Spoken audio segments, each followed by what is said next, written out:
নমস্কার বন্ধুরা, আশা করছি তোমরা সকলে ভালো আছো। আজকে আমরা স্ক্রিনের ওপর যে দুটো বই দেখতে পাচ্ছি, অর্থাৎ ক্র্যাক ডাব্লিউবিসিএস এবং ডাব্লিউবিসিএস ম্যানুয়াল নিতিন সিংহানিয়ার, এই দুটো বই আমরা কি করব, কম্পেয়ার করব। তো চলো আমরা শুরু করি। তো দেখো, প্রথমেই আমরা সূচিপত্র দেখতে পাচ্ছি। এটি হচ্ছে ডাব্লিউবিসিএস ম্যানুয়াল নিতিন সিংহানিয়ার সূচিপত্র। এখানে দেখো কোথায় কোন চ্যাপ্টার আছে তার জন্যে পাশাপাশি পেজ নম্বর দেওয়া আছে। এছাড়াও দেখো খণ্ড 2 আমরা কি দেখতে পাচ্ছি, মেন পরীক্ষার জন্য অতিরিক্ত বিষয়সমূহ আছে। আর এই দিকে দেখো ক্র্যাক ডাব্লিউবিসিএসের কন্টেন্টস বলে লেখা আছে। এখানে পরপর সাবজেক্টগুলো দেওয়া আছে, কিন্তু কোন সাবজেক্ট কত পৃষ্ঠায় সেটা আমাদের দেওয়া নেই। বোঝা গেল? এইবার দেখো আমাদের নিতিন সিংহানিয়ার কি আছে, সিলেবাসটা ডিটেলভাবে দেওয়া আছে। সেকেন্ড পৃষ্ঠা, থার্ড পৃষ্ঠা জুড়ে যে মেন্সে কীরকম, কোথা থেকে কত নাম্বার আসবে, কোন পার্ট থেকে কত নাম্বার থাকবে, হ্যাঁ, সেগুলো হচ্ছে ডিটেলভাবে আলোচনা করা আছে। তারপরে দেখো পার্সোনালিটি টেস্ট সম্বন্ধে দেওয়া আছে। এরপরের পৃষ্ঠা দেখো কি আছে, যে একেবারে নাম্বার ডিস্ট্রিবিউশনগুলো খুব সুন্দর করে এই বইয়ের মধ্যে দেওয়া আছে, যেগুলো দেখে আমাদের পড়তে সুবিধা হবে।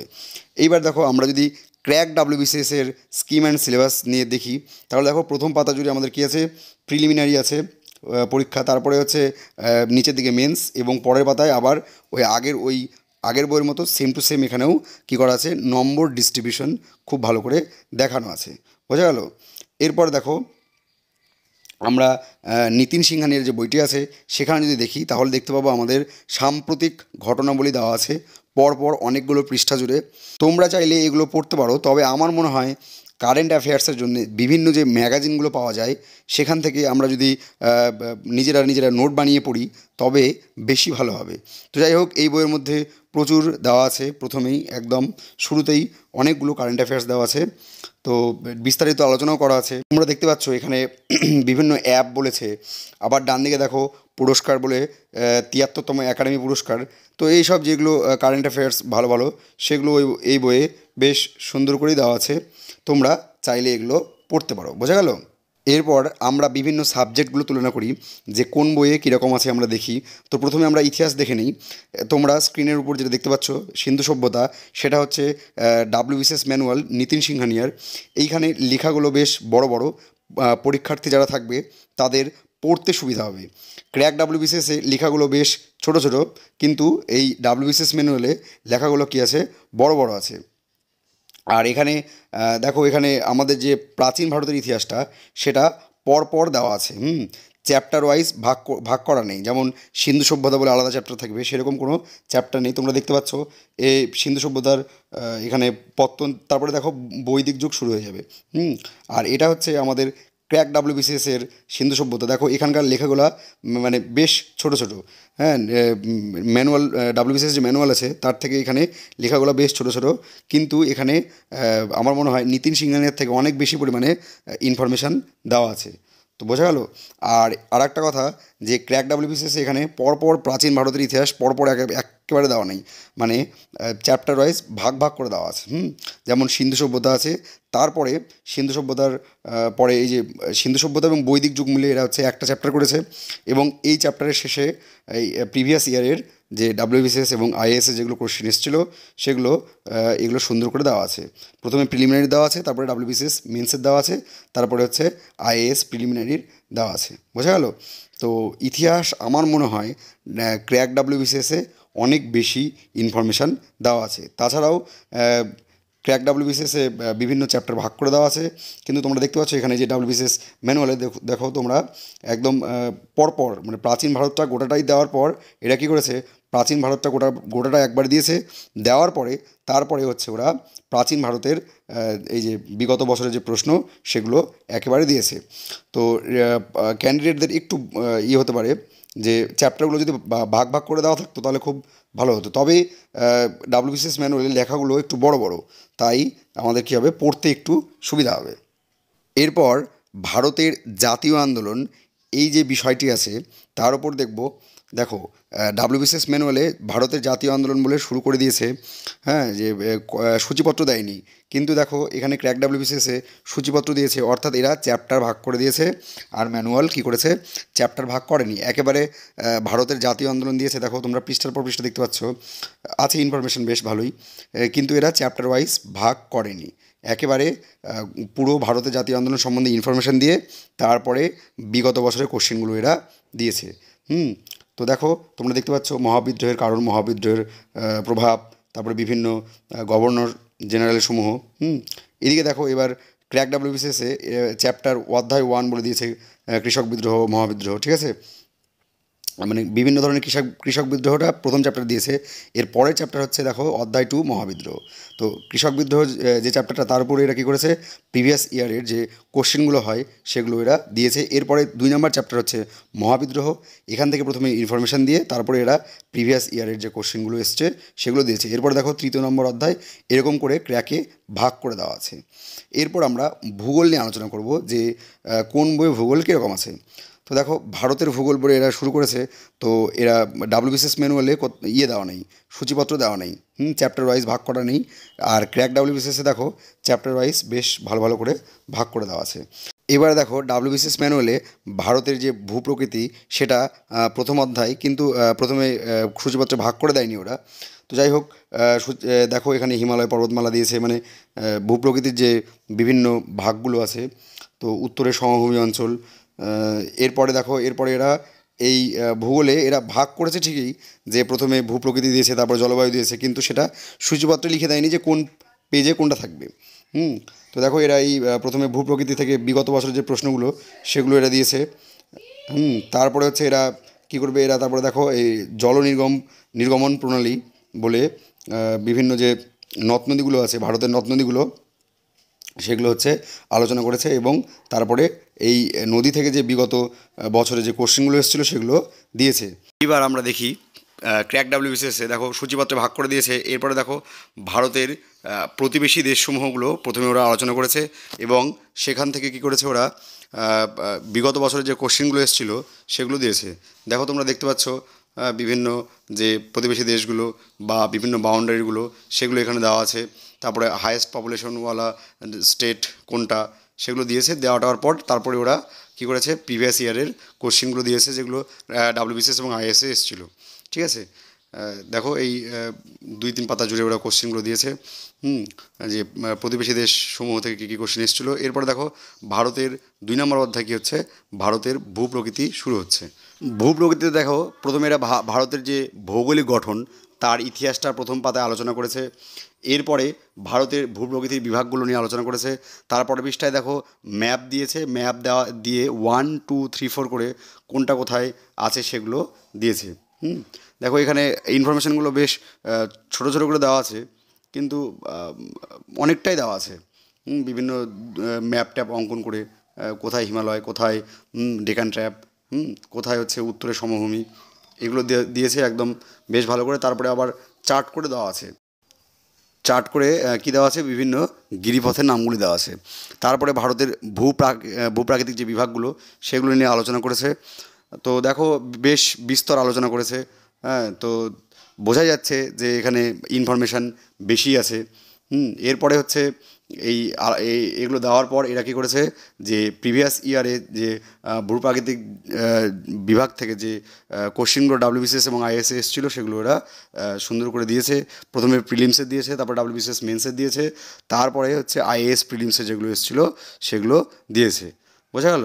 তো এই হচ্ছে ক্র্যাক ডাব্লিউবিসিএসের ভূগোল। দেখো এখানে পরবর্তী তারপরে উত্তরমালাগুলোও দিয়ে দিয়েছে যাতে তোমরা প্র্যাকটিস করতে পারো।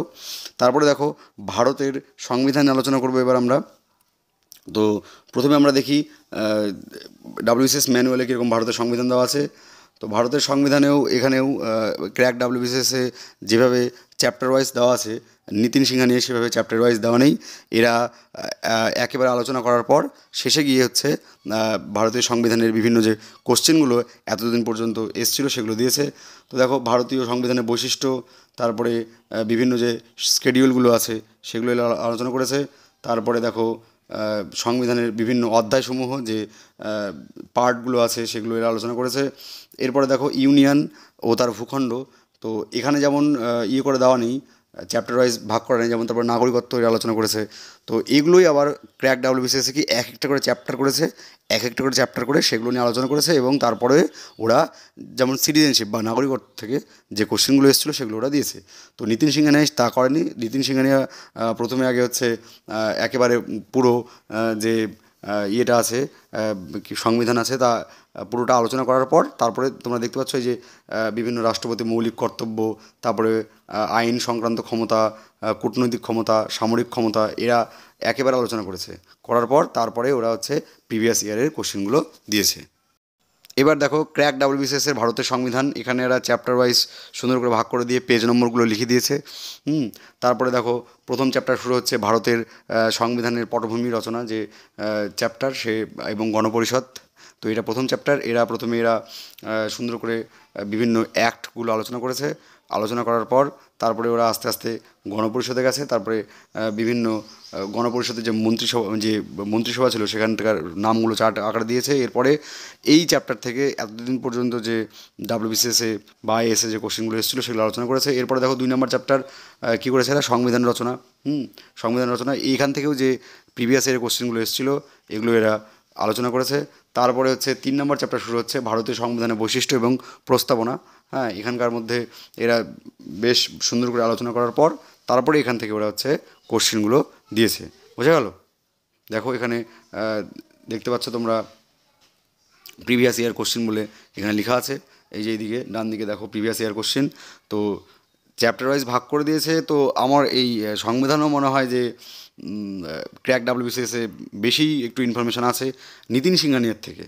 বেশি বলতে একদম অনেক বেশি যে নেই, বিভিন্ন যে বই পাওয়া যায় সংবিধানে তার থেকে তো বেশি নেই, কিন্তু ক্র্যাক ডাব্লিউবিসিএসে ডাব্লিউবিসিএস ম্যানুয়ালের চেয়ে বেশি ইনফরমেশান আছে। এরপর আমরা দেখব ভারতীয় অর্থনীতি কেমন আছে ক্র্যাক ডাব্লিউবিসিএস এবং ডাব্লিউবিসিএস ম্যানুয়ালে। প্রথমে দেখো ডাব্লিউবিসিএস ম্যানুয়ালে ভারতীয় অর্থনীতি বলে এরা শুরু করেছে, সূচিপত্র দেয়নি। এরপরে এরা সব যে থিওরিগুলো আছে ইকোনমি সেই থিওরিগুলো আলোচনা করেছে। সব কিছু আলোচনা করার পর তারপরে এরা শেষে গিয়ে একেবারে বিগত বছরের কোশ্চেনগুলো দিয়েছে।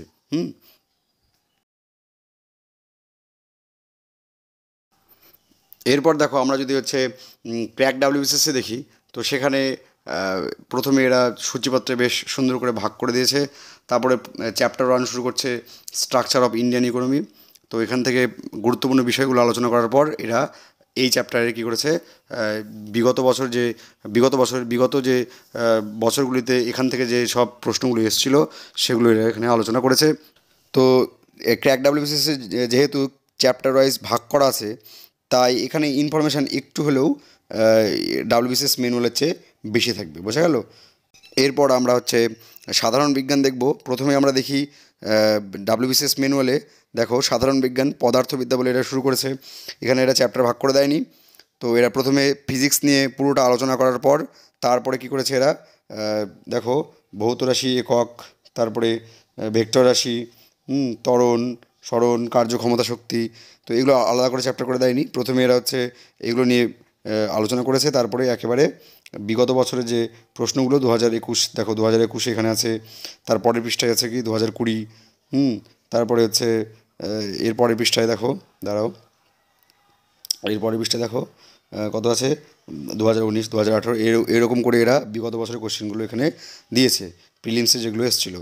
এরপর দেখো নেক্সট পৃষ্ঠায় কী আছে, ডাব্লিউবিসিএস মেন্সে সায়েন্স থেকে যে মানে সায়েন্সের যে ফিজিক্স থেকে যে কোশ্চেনগুলো এসেছিলো মেন্সে সেগুলো এখানে দেওয়া আছে, যেটা আগেরগুলোই ছিল না।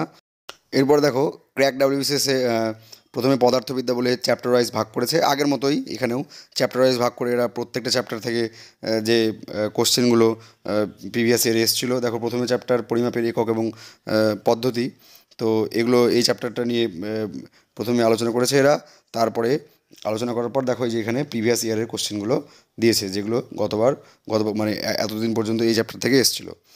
তো এই ফিজিক্সের মতোই কেমিস্ট্রি এবং বায়োলজিতে সেম আছে, ওটা নিয়ে আমি আর বলছি না। তবে দুটো বইয়ের মধ্যেই অল্প অল্প করে আছে সায়েন্স, তো এতটুকু পড়লে মনে হয় না হবে। আরও বেশি বেশি সায়েন্স পড়তে হবে, নাহলে জিনিসগুলো জানা যাবে না। এরপর জেনারেল নলেজ, যে দুটো বইয়ের মধ্যেই জেনারেল নলেজ আছে। যেই স্ট্যাটিক জিকেগুলো আমাদের ডাব্লিউবিসিএসে আসে, দেখো আমরা এখন ডাব্লিউবিসিএস ম্যানুয়ালের পৃষ্ঠা উল্টাচ্ছি। দেখো পৃষ্ঠার পর পৃষ্ঠা হচ্ছে আছে আমাদের সাধারণ জ্ঞান, অর্থাৎ যে স্ট্যাটিক জিকেগুলো থাকে সেগুলো আছে। তো দেখো খুব বেশি পরিমাণে নেই, তবে আছে ভালোই। দেখো এখানে এই শেষ, এখানেই হচ্ছে আমাদের এই পৃষ্ঠা উল্টালাম, শেষ হয়ে গেল, এরপরে মক টেস্ট শুরু হয়ে গেছে। এরপরে দেখো আমরা ক্র্যাক ডাব্লিউবিসিএসে দেখি, ক্র্যাক ডাব্লিউবিসিএসের সূচিপত্র করে দেওয়া আছে, কোথায় কোনটা আছে। তো পৃষ্ঠা উল্টালে দেখতে পাবো এখানে ক্র্যাক ডাব্লিউবিসিএসে সাধারণ জ্ঞান বলে যা আছে সেটাও হচ্ছে নিতিন সিংহানি হচ্ছে বেশি আছে। দেখো এখানে বিভিন্ন অ্যাব্রিভিয়েশনগুলো আছে। এরপরে পৃষ্ঠা উল্টালে তোমরা বুঝতে পারবে যে ক্র্যাক ডাব্লিউবিসিএসে বেশি যে মানে এই স্ট্যাটিক জিকেগুলো আছে, তোমরা পৃষ্ঠা উল্টালে বুঝতে পারবে। দেখো অনেক ইয়ের চেয়ে ডাব্লিউবিসিএস ম্যানুয়ালের চেয়ে এখানে বেশি সংখ্যক লেখাগুলো ছোটো ছোটো, আবার পাতা বেশি করে আছে, মানে বেশি পেজ ধরে জিকেগুলো আছে। তো জিকের ক্ষেত্রেও এমনি যে স্ট্যাটিক জিকেগুলো হয় সেখানেও আছে কী বলে, ক্র্যাক ডাব্লিউবিসিএসে আমাদের ডাব্লিউবিসিএস ম্যানুয়ালের চেয়ে অনেক বেশি আছে। দেখো শেষই হচ্ছে না এখনও পর্যন্ত, আরও আছে। তো বোঝা গেল। আমরা এবার হচ্ছে জোরে জোরে পৃষ্ঠাগুলো উল্টেই নেই, তোমরা তাহলে বুঝতে পারবে যে ক্র্যাকের মধ্যে বেশি পরিমাণে ইনফরমেশান রয়েছে জিকে সম্বন্ধে। এরপরে দেখো ডাব্লিউবিসিএস ম্যানুয়ালের মধ্যে জেনারেল মেন্টাল এবিলিটিটা একটা বইয়ের মধ্যেই আছে, কিন্তু ক্র্যাক ডাব্লিউবিসিএস পার্ট 1-এ তোমরা এটা পাবে না। হ্যাঁ, এই জেনারেল মেন্টাল এবিলিটিটা পার্ট 1-এ নেই। এরপর দেখো এখানে ডাব্লিউবিসিএস ম্যানুয়ালে দেখো রেশিও প্রপোর্শন, প্রফিট লস এগুলো আলোচনা করেছে, ধারণা দিয়েছে। তারপরে এই দেখো কোশ্চেনগুলো দিয়েছে, বিগত বছরে যে প্রশ্নগুলো এখান থেকে করা হয়েছিল এই জেনারেল মেন্টাল এবিলিটি থেকে, সেগুলো এখানে আলোচনা করা হয়েছে, কিন্তু এইটা ক্র্যাক ডাব্লিউবিসিএস পার্ট 1 যে মোটা বইটা তার মধ্যে নেই। বোঝা গেল।